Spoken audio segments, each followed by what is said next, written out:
नमस्कार दोस्तों, हरे कृष्णा। मेरे इस चैनल पर आपका स्वागत है। नवरात्रे आ ही गए हैं तो मैं आपको ये बताऊंगी कि नवरात्रों में माता रानी का घर में हम छोटा सा हवन कैसे कर सकते हैं और हमें हवन करने के लिए क्या क्या चाहिए वो सब मैं आपके साथ शेयर करूंगी। हवन करना मुझे कोई बहुत ज़्यादा नहीं आता, लेकिन सिंपल और साधारण तरीके से जो होगा वो मैं आपके साथ शेयर कर रही हूँ। तो चलिए मैं आपको बताती हूँ कि हवन करने के लिए हमें क्या क्या चाहिए।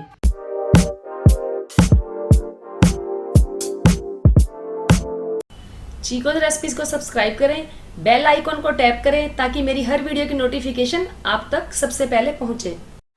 हवन करने के लिए हमें कोई ज़्यादा चीज़ों की ज़रूरत तो है नहीं, क्योंकि हमें कोई बहुत बड़ा हवन तो करना ही नहीं है। हमने खुद से करना है और हमें ऐसे करना है कि जो बिल्कुल आसान तरीके से हम घर में कर सकें। तो उसके लिए हमें चाहिए हवन सामग्री। हवन सामग्री आपको पूजा की दुकान से बड़ी आसानी से मिल जाएगी। आप पूरा एक पैकेट ले आएँ, वो पूरा 9 दिन हवन में आपके चल जाएगा। और चाहिए हमें देसी घी, कपूर, और हमें चाहिए गाय के गोबर से बने हुए उपले, क्योंकि यहाँ मेरे को उपले मिले नहीं तो मैं पूजा की दुकान से ही बने बनाए ले आई थी।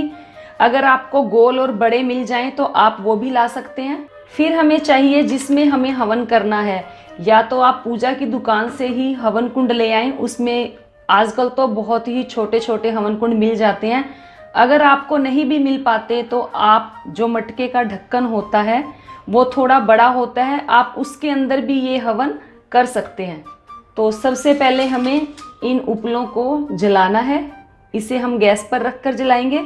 गैस जलाकर जो गोबर के सूखे हुए उपले हैं इन्हें हमें गैस पर रखेंगे और हमें इन्हें तब तक जलाना है जब तक इनके अंदर से धुआं बिल्कुल ख़त्म ना हो जाए। मेरे पास तो ये छोटे छोटे पीसीज हैं तो ये मैं 2 से 3 जलाऊंगी। अगर आपको बड़ा वाला मिल जाता है, गोल बने होते हैं, आपको पता ही है, तो आप उसमें आधा लेकर गैस पर जलाएं उसे। ये देखिए ये बिल्कुल अच्छे से जल गया है। अब इसके अंदर धुआं बिल्कुल भी नहीं है, तो इसे मैं हवन कुंड में रखूँगी। आप इसे जलाने के बाद उसी में ही रखें जिसमें आपको हवन करना है।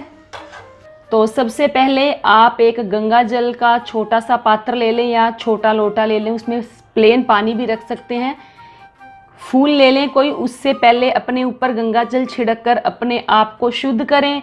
फिर उसके बाद एक दीपक जलाएं, क्योंकि ये दीपक हमें जब माता की पूजा करेंगे जब भी जलाना होगा तो आप वही दीपक भी यूज़ कर सकते हैं। जब माता की हम 9 दिन पूजा करते हैं तो दीपक तो रोज़ जलेगा ही जलेगा, तो वही दीपक जला कर रखना है। तो सबसे पहले गंगा जल से खुद को शुद्ध करें, फिर उस दीपक को जलाएं। ये मैं आपको करके बता रही हूँ।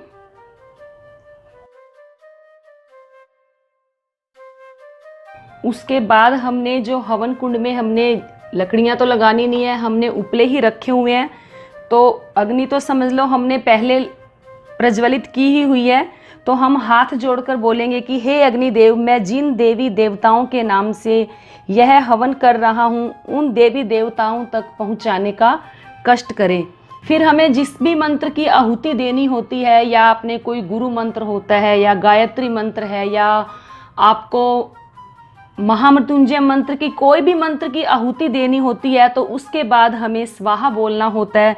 तो हम बोलेंगे, पहले हम 5 आहुति घी की देंगे और हम बोलेंगे ओम गंग गणपते नमः स्वाहा, ओम नमः शिवाय स्वाहा, ओम ऐं ह्रीं क्लीं स्वाहा, ओम सूर्याय नमः स्वाहा, ओम अग्निदेवाय स्वाहा।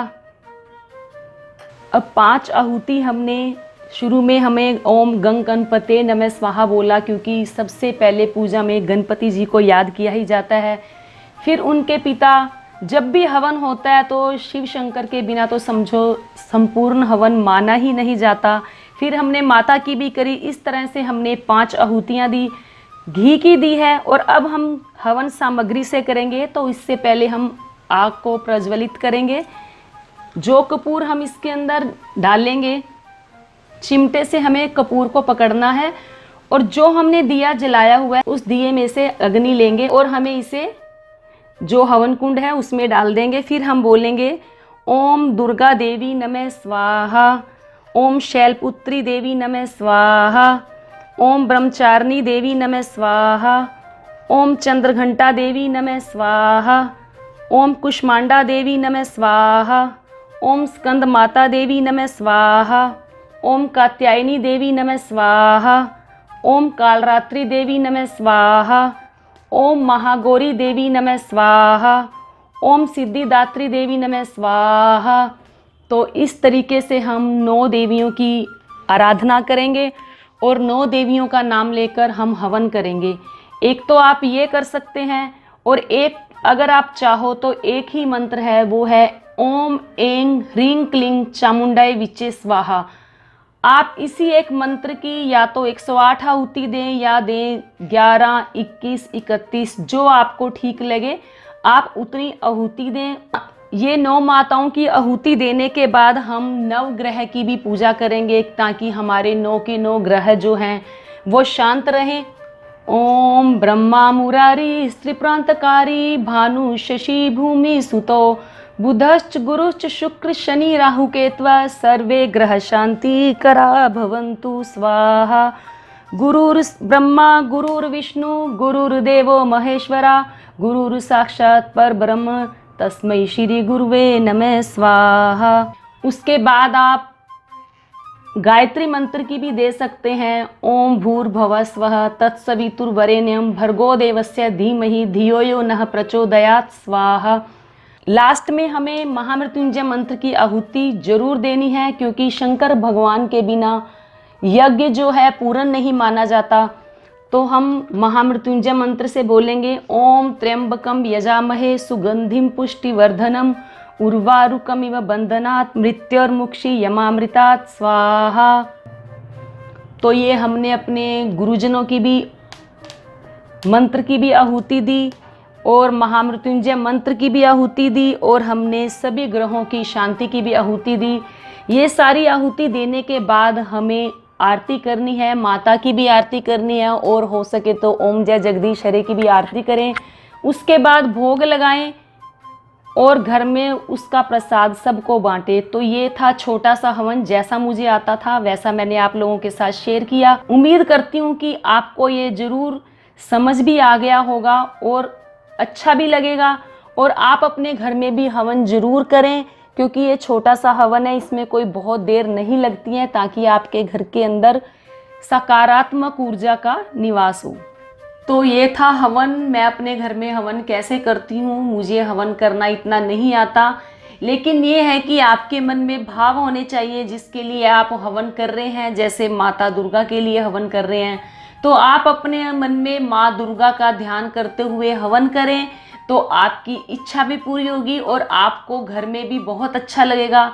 हवन करने से घर में जितनी भी नेगेटिविटी होती है वो सारी ख़त्म हो जाती है। जितने भी घर में कीटाणु होते हैं, मच्छर होते हैं, ये भी ख़त्म होते हैं। लेकिन सबसे बड़ी बात तो ये है कि हवन करने से आपके मन को शांति मिलती है और आपके अंदर एक सकारात्मक ऊर्जा भरती है, यानी कि पॉजिटिविटी बहुत सारी आ जाती है। तो मैंने आपके साथ शेयर किया, ज़रूर आपको पसंद आया होगा। कमेंट बॉक्स में जाकर आप अपने सुझाव ज़रूर दें। आपको कैसा लगा, वीडियो को लाइक करें, शेयर करें, मेरे चैनल को सब्सक्राइब करना बिल्कुल ना भूलें। आज के लिए इतना ही, फिर मिलते हैं। धन्यवाद। हरे कृष्ण।